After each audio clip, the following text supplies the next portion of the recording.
This one's going to open up the hips a little bit, stretching hamstrings and adductors. I'm going to use a dowel first.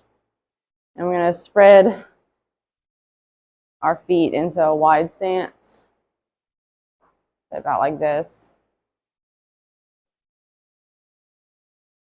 And we're going to hinge forward.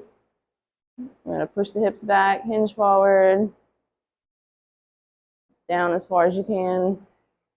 And this is like a good morning, but we're not exactly focusing on strength training here. This is more to open up the hips.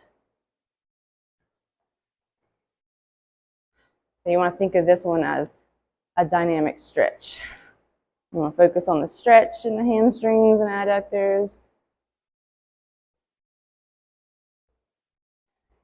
And then thrusting the hips forward, back up. And if you don't have a dowel, you can put your hands on your hips or behind your head.